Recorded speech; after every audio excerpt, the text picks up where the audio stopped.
查过樊楼吗？臣知道此事。樊楼号称东京第一楼，骤然亏空，致拖欠朝廷税款，以至于要关楼卖地，在京城是件大事。在皇城司应查之列，臣在给任都知的月报中详细报过。任都知说，杨副都知先报了此事，他已经去查了。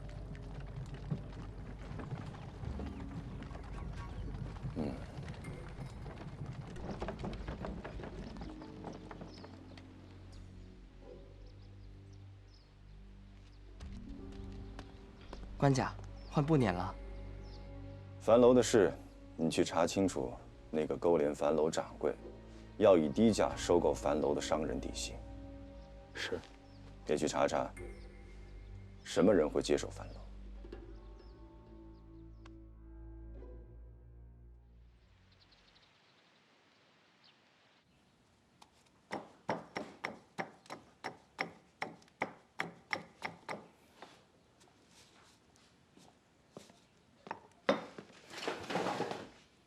婆婆，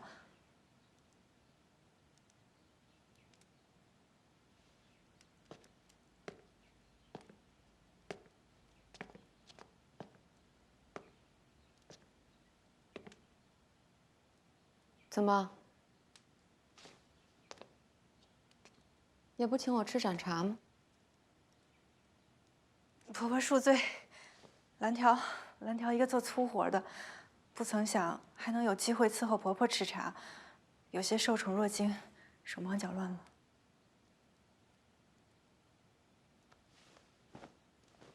伺候我便受宠若惊了。我本还想着，是不是要你去伺候别人，想必你也是不敢了。罢了，我敢。 我可以的。张娘子身子不好，若婆婆让我去伺候张娘子，我定尽心尽力伺候的妥帖。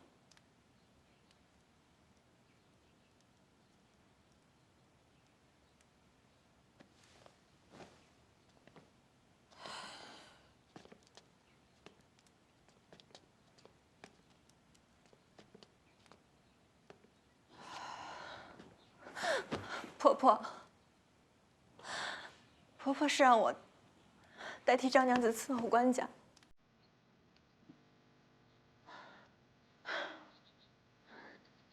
看来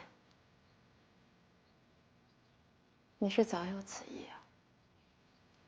是，这是蓝条的野心。可是宫里的女子，谁没有这份野心呢？那我怎么能放心，在张娘子病着的时候，放一个有野心的女人在官家的身边？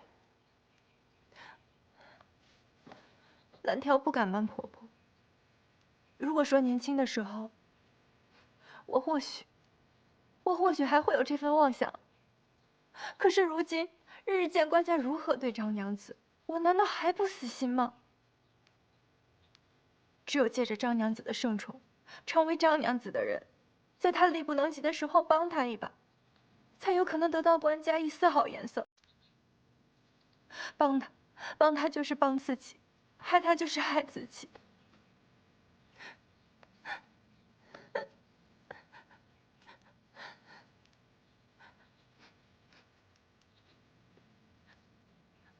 但愿日后你都能记得方才这番话。我知道。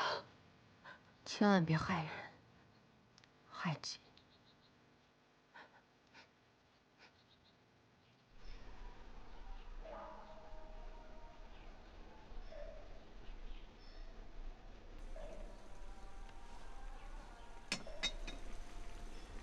宫中在做法事。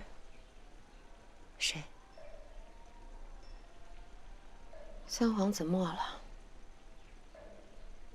主宰人生的希儿。是啊。下个月就是他2岁生日，本来官家还打算给朱才人进位，谁知啊，受了风寒起了热，2日便没了。最近也真是晦气，上月始平郡君生7公主，1个时辰便没了。看来啊，娘子还是有天上神灵护佑。虽然生8公主有些凶险，但好歹最后还是母女平安。8公主呢？啊，你放心，奶娘喂了奶，睡着了，睡得好着呢。等她醒了，我便抱过来给你啊。哦，对了，官家今儿给她起名了。早上你还睡着呢，官家便起身了。8公主也醒了，我便抱过去给她看。这8公主可乖了，在官家怀里不哭也不闹，可给官家稀罕坏了。官家就抱着她走到窗边，8公主听见外面这诵经的声音，这眼睛就咕噜咕噜直转，好像是很感兴趣的样子。于是呀，这官家就给她起了个名儿，说那就叫她幼雾吧。但愿瑶瑶和幼虎都能逢凶化吉，平平安安的。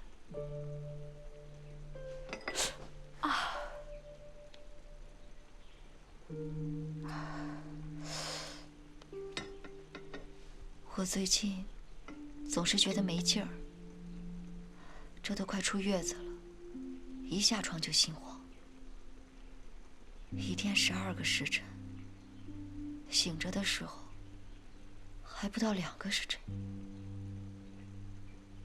太医不是说了吗？你这身子得慢慢的养。没事儿，这有我呢，你想睡就睡，我一定不错眼的盯着4公主和8公主。可是这几日，我连官家什么时候来的都不知道。原来在咱们这儿，官家的起居都是由你来伺候。可是今天他起来，我这老婆子也不好意思跑到他跟前给他添堵。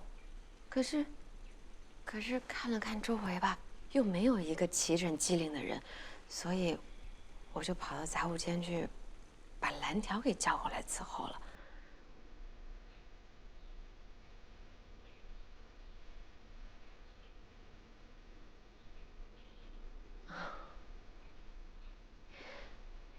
娘子，你这病得好好养着。可官家惦记你，天天要过来看你。若是没有一个伺候的妥帖的，你又支持不住睡着了，官家多半就走了。除了回福宁殿，他10有8九就是去了怡凤阁。我琢磨着，咱们要不要找一个长得好的，又聪明机灵的小婆婆，你方才说今天早上是蓝条伺候的官家。我也是没办法才叫的他，他中规中矩的，也不出色。那就让蓝条来那天。我现在身子还没恢复好，官家来了，就使唤他吧。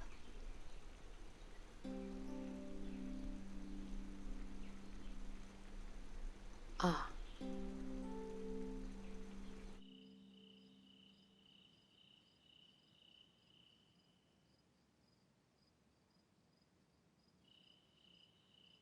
官家，张茂泽求见。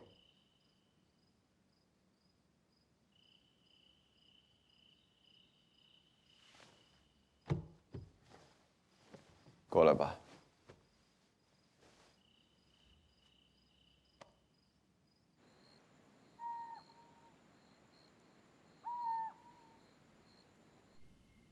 清风楼老板娘的义子袁生往来奔走，欲凑足本金城下樊楼久睡。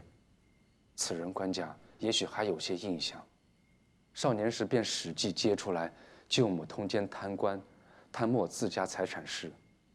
后来从军，是刘平黄德和案帮刘公子平冤的首功。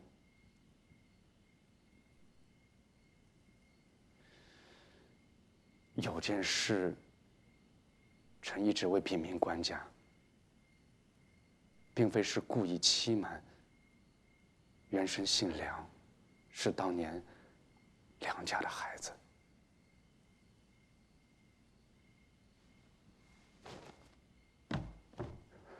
臣有罪。臣得知此事虽早，却不知如何开口。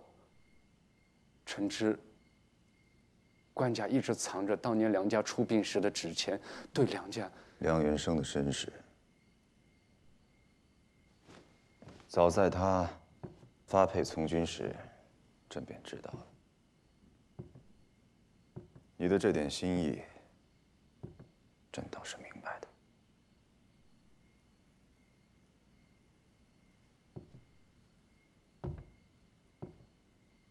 这么多年了，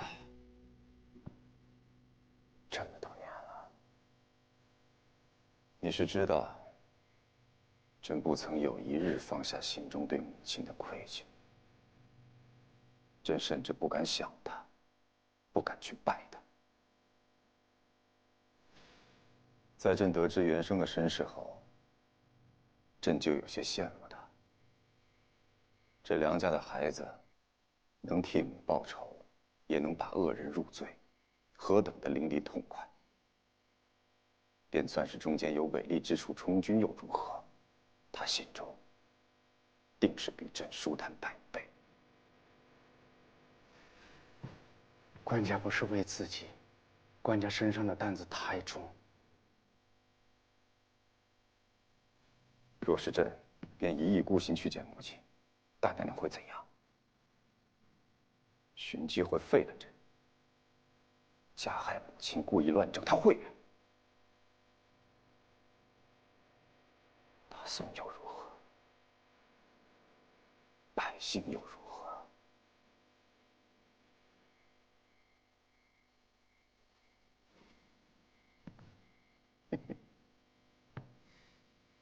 这么多年，朕怕这个，不喜那个，不敢任性，不敢肆意的喜欢和艳造。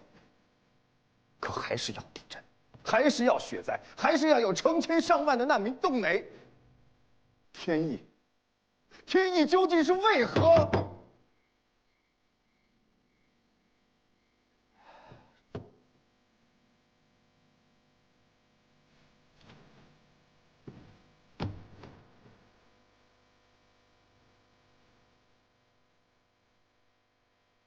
你可知道，叔父病重时拉着朕的手说：“今年皇子公主连伤，怕是朕未能对母尽孝的缘故。”他说当年他冒死告知朕，生母所在，生母患病，为让朕全孝道，叫声娘，服侍汤药。可朕没有去。之后，依然对大娘娘百依百从，连生母过世都假装不知。管家，管家，臣议论亲王自是万死，但是臣必须得直言。官家是知道的，八大王最是憎恨张献太后。他以前告密，便未必没有私心，如今提起，怕是更多出于私愤。他说，晏先生当年明知实情，却在生母的神道碑上不肯点，是谄媚大娘娘的小人。如今朕却以他为相，是寒了母亲之心，照得天怒。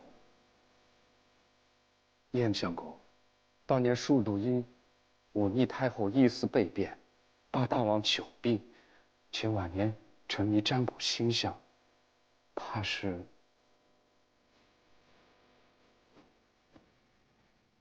官家孝顺长辈，不愿忤逆反驳便罢，万万不可因这等言语自苦伤身。占卜也罢，星象也罢，究竟谁能让朕确知什么是天意？若知天意，让朕为国受罚也罢，为民担苦也罢，着落在朕身上便是。为何连年夺走朕的儿女？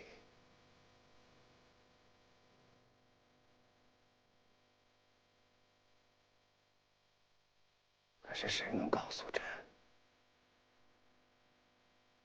究竟如何才能顺应天意？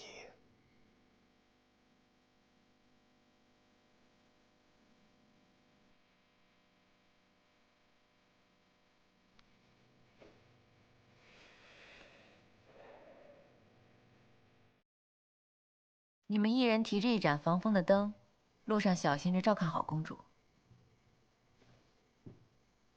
娘娘，你为什么不跟我一起去看爹爹？因为徽柔单跟爹爹在一起的时候，好像更会任性撒娇哄爹爹开心。娘娘好像是不太会哄人开心。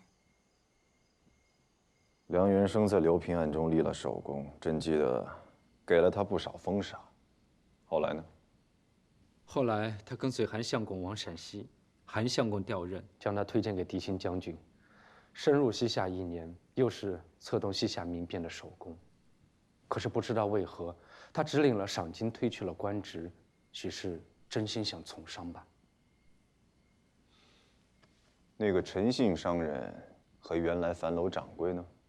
确实跟贾相公有联络，不过很隐蔽，是通过贾相公家的管家。跟夏宋也有关系。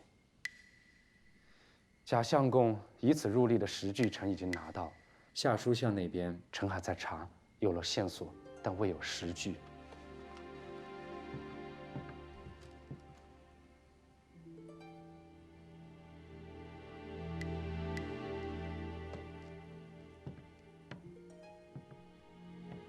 你说，袁生奔走凑本金，韩琦没有插手。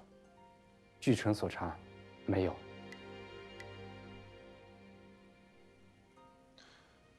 袁生还差多少本金？你从内库取了，以你名义投入樊楼。记住，不要说是借给他，一定要投入资金进去，收取分利。他不会愿意，但是以你内东门和皇城司的身份，他也不敢不答应。官家想得周全，若好端端的借给他一大笔钱，难免他会心生疑惑。人人皆道内臣贪财，欲置资产，这便十分说得通了。承皇城司的身份，投了钱在樊楼，旁人便更不敢心怀鬼胎。官家一石多鸟，实在考虑。天行有常，不畏尧存，不畏桀亡。因之以治则吉，因之以乱则凶。皇城司的弟兄们报上来的，还有件事，臣觉得当报给官家。什么？修水洛城。韩相公让停，他离任回京，继任了镇京略车支持修。水洛城若能修成，自是大大有利于边疆防卫。但是，当地藩部混杂，情势乱得很，却也不易修。韩琦和郑简2位耿直能臣，义正言辞打着为国名义的争论，我看，也未必全是为国。 2位大臣或有利益之争，但边将刘祜却真将此事做成了。刘祜小小边将，能做成韩琦、郑简做不成的难事？刘祜才华能耐虽赶不上2位大臣，但他常驻当地，既熟地势，又通民情，加上藩部已同意献地，刘祜便坚持要将水洛城修筑下去。那自是该修筑下去。可是之前韩相公已下令停修，郑经略的职分，照律例也不能推翻韩相公的政令。查清楚。若是刘祜真能使藩部同意献地，朕自可追一封诏书。前日，知魏州尹朱之州令狄青将军将兵水洛城，以不遵韩相公军令的罪名，把刘将军抓了下狱了。什么？让狄青将兵抓人？哈！之前不抓，如今刘祜使得藩部同意献地，倒是去抓。这尹朱竟是如此的嫉贤妒能。不。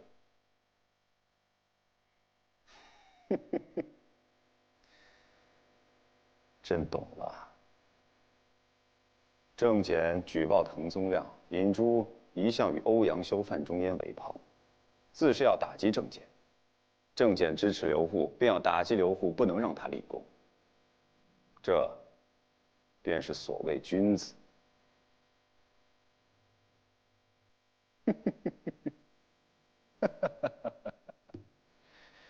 滕宗亮与刘祜都是为国为民，行事却违律例，双方君子之交一直在朝中对立。如今，一个在滨州下狱，一个要押解入京，何等的公平合理！爹爹，你在书房吗？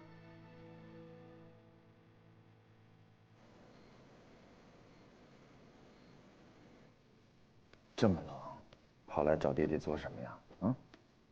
从今儿起，爹爹这里便不生火盆了。就是知道爹爹下令不生火盆，不用晚膳，慧柔才来陪爹爹一起。哦，慧柔已经吃过晚膳了，那就明天。胡闹！既然爹爹这么决定，怎会是胡闹？爹爹有爹爹的责任，你是小姑娘，我是官家长女，大宋公主，爹爹的责任，慧柔分担一小小点，也是应当的。爹爹，我背下来一篇好长好长好长的文章，背了2整天，终于背下来了，所以要来向爹爹讨赏。好长的文章，什么文章？慧柔居然可以主动去背文章了？不信。这个不同，我一看就觉得好有道理。什么？天行有常，不为尧存，不为桀亡。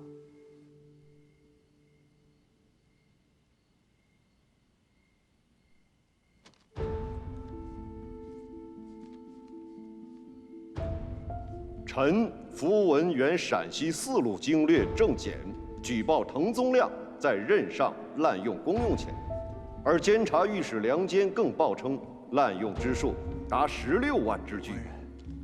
若非宗亮乃中焉深知深信之人，而庆州、魏州边事中焉亦属，定将深感震惊愤怒，请官家严惩此贪赃之徒。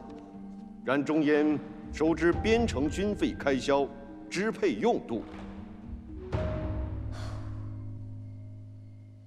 爹爹，爹爹，我都背对了吗？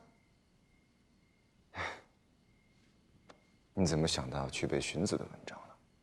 宫内的老师也都不讲荀子的。爹爹说过，尧圣君做万人之上的国君，这个万人之上，却不是万人之上的享乐，万人之上的霸道，而是比所有人都担负更重的责任。慧柔真乖。爹爹很久以前和你讲的故事，现在还记得。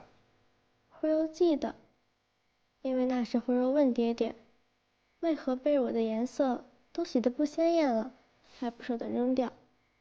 爹爹富有天下，为何还这么节省？爹爹便给徽州讲了尧圣君。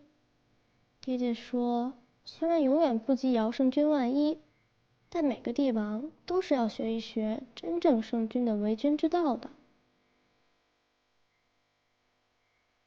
为君之道，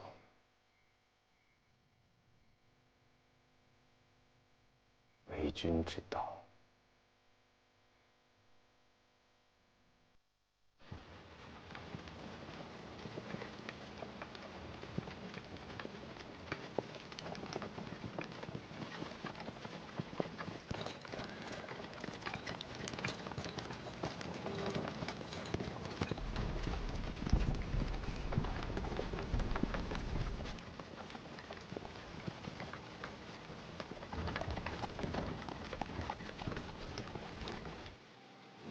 你们尽快清理开，过了这段山路，我们就宿在前面的镇上。是，你们都过来，把东西清开，快点！走。给。多谢狄将军一路优待。狄将军，你是整个西境我刘某最服气的战将。我今日想得狄将军一句真心话：水洛城该不该修？它是不是军事要塞？我刘某殚精竭智取下水洛城之地，联合藩部，是不是有益于国？而人人都如你一般自作主张，不遵军令，如何治军？敢问狄将军，若在战场上，上司在后方发令，可这令是根据错误信息而判。你身在战场，察知情形已变，若按这军令，则会错失良机，损兵折将，误国伤民。那这令，你是遵还是不遵？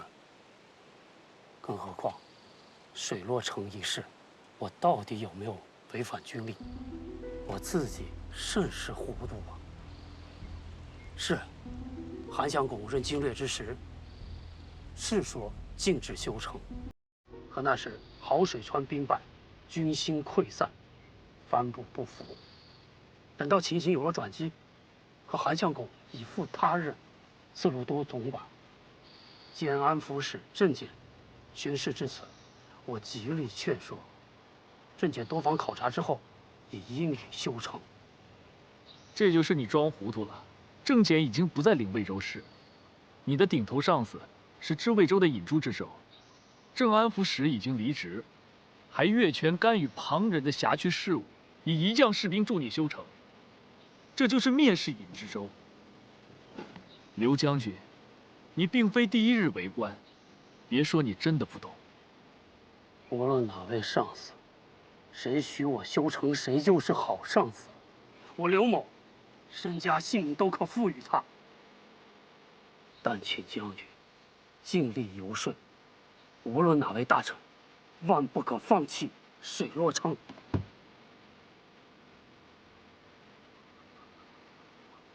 刘护违反军令，罪应当死。可是水洛城无罪，水洛城中汉胡番百姓无罪。求斩刘护，而继续修城。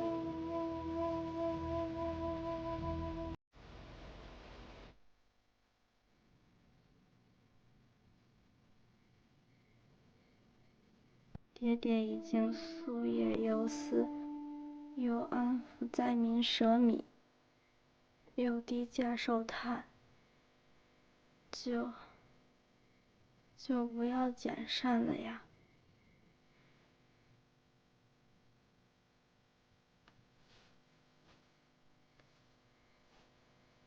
徽柔袋子里有点心，爹爹好歹吃一点，就一点。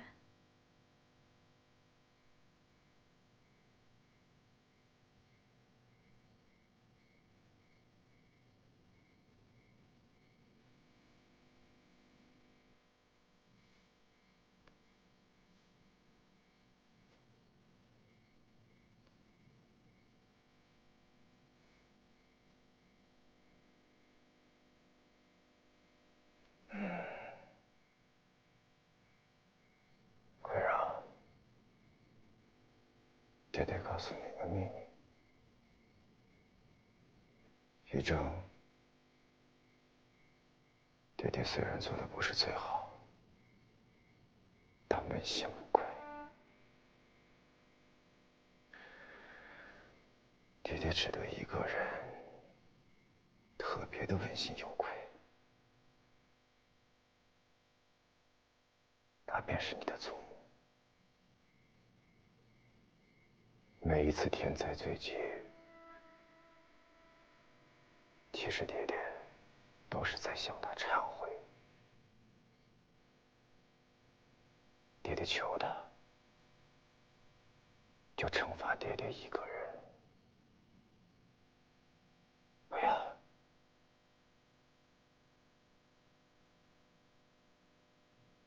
怪到你们身上。千万不要。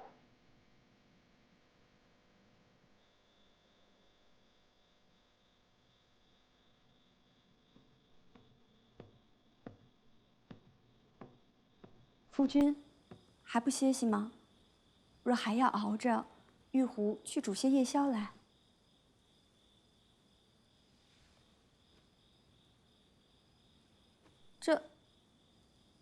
这是。这是知监院欧阳修4件的奏章中所摘。他说台官全是庸官，无一人称职。说御史台官员无才，近来尤为严重。他为何不直接指着我的鼻子骂我无能，倒也痛快些？夫君出身贫寒，自幼全靠自己苦读上进。19岁便金榜题名，是圣上钦点的状元郎，怎会无才无能？依我看，他便是嫉妒，嫉妒与夫君同年，名次却在夫君之后。他不是嫉妒，他就是鄙视我，他看不起我的出身，看不起我的文采。我知道，他欧阳大学士是文坛领袖，与他同年考试，我从未奢望过状元，官家却钦点了我。我知道我的才学不能服众，跪奏官家，这便策了我恰巧之前做过，官家却说他欣赏的正是文章的风骨。爹爹便是因此看重夫君。我记得爹爹说过，才华文采还在其次，难得诚实君子啊。可至此，欧阳修他们便疑我攀附吕相国而早得仕体，看不起我的文采，我认了。怀疑我的人品，我只盼清者自清。可是你姐姐去世，我痛不欲生，我只不忍拒绝岳父。欧阳修竟因此讥讽我，作诗嘲笑我，不求钱，甚至让官家和公主亲眼看见、亲耳听见，使得我成了全东京城的笑料。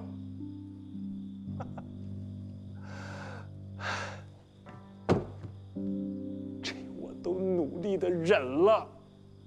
可是他连我的本职都要攻击。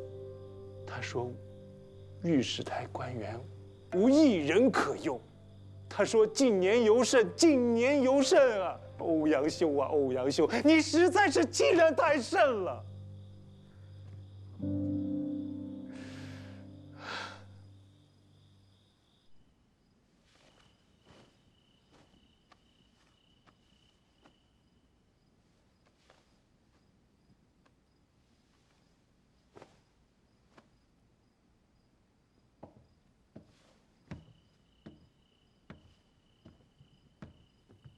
官家，去把人手中叫过来。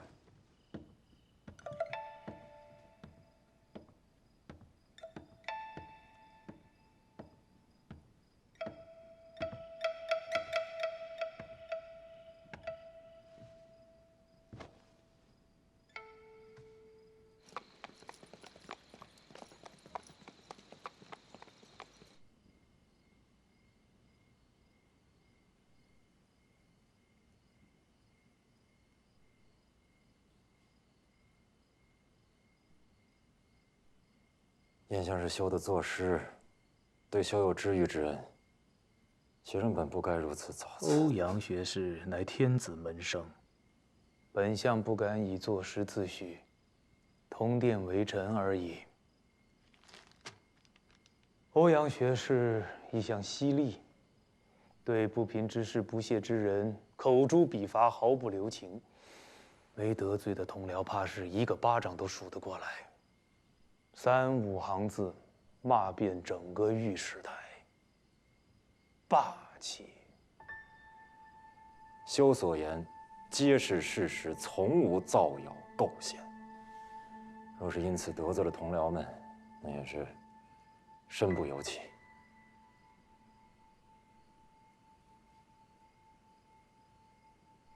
你弹劾御史台无一人可称，究竟是否事实，便要看你将这可称的尺度放在何处。尺度若是放得极高，自可称台县非才无一人可称。可你如此苛责，群臣便会觉得你支持的新政亦如此苛责。苛责之后，是否当真有人可称？若御史台被苛责，各路府各部院皆可苛责。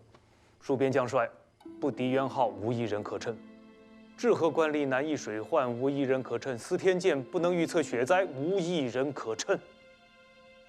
皆出不足之处，被江河阻路，叹人不如水中鱼，人之不足也；被山阻路，叹人不如空中鸟，人之不足也。若此满眼皆是不足处，你仅可说，并非谣言构陷，却又并无改善之法。谏院皆御史台不足，御史台便对边将吹毛求疵。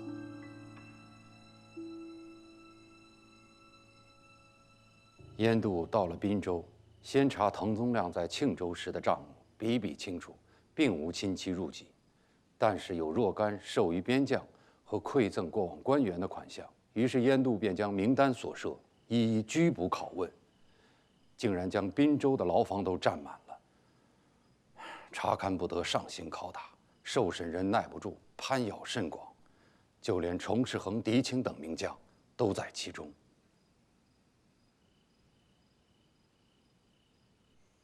燕相点出了关键，是修得罪了整个御史台，他们怀恨在心啊。修平日里素与范兄、韩兄、傅兄志向相投，他们将我们视为一党，如今就是在打压我们所提拔、支持、欣赏的官员们。既然燕相如此说，那请燕相秉公直言，替滕宗亮鸣冤。文叔，甚言。君子与君子，以同道为朋；那小人与小人，才以同利为朋。我们便是一党，那也是君子之党，休颇以为荣。朋党之论，实乃大忌。孰身兼平章事、枢密使之职，万不可深涉其中。今日与欧阳学士一番议论，崇政殿御前议政前，定会如实向官家禀报。那是。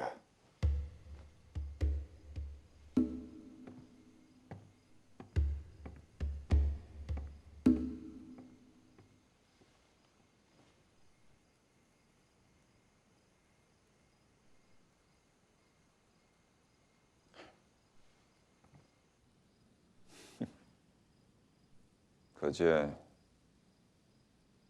便算个个都有为国的公心，却没有哪个能没有私欲、不讲私情。无论因公因私的人以群分，最终都逃不开党同伐异4字。朋党之害，一现端倪。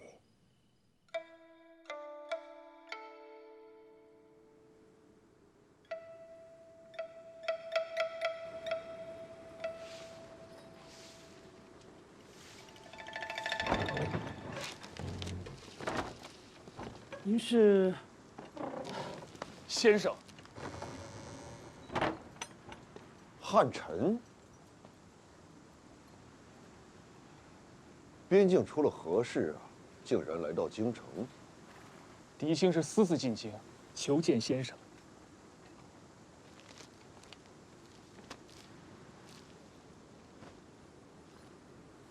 烟度查公用钱案，牵扯到你，难道？他倒不敢上门来拘我，不过先生放心，狄青倒不是逃犯，亦不至于没出息到为了替自己伸冤，不眠不休2日2夜，私自进京。那你这是？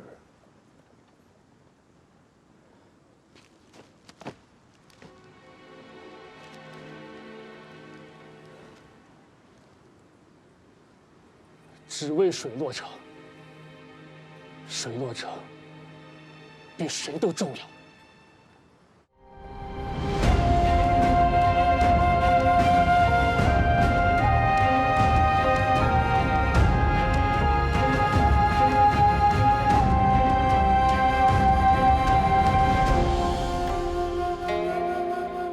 断了线的风筝，物是身后事。走失的魂魄，情牵人不知。温柔的一线光，黑暗中闪亮，让星辰仰望，让万物生长。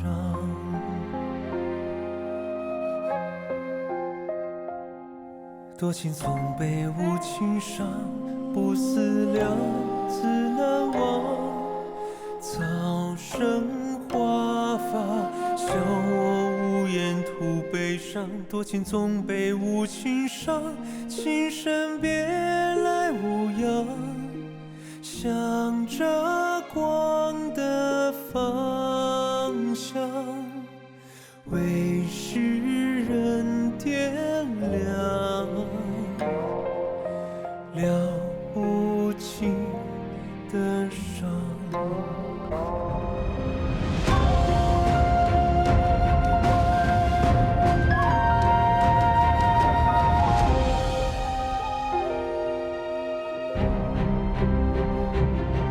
多情总被无情伤，深情别来无恙。今夕何夕？身在古城任唏嘘，情深不知。人间何处不离殇？消泯的奢侈狂。相识无言，深情伴酒如惆怅。多情总被无情伤，深情别来无恙。今夕何夕？身在古城任唏嘘。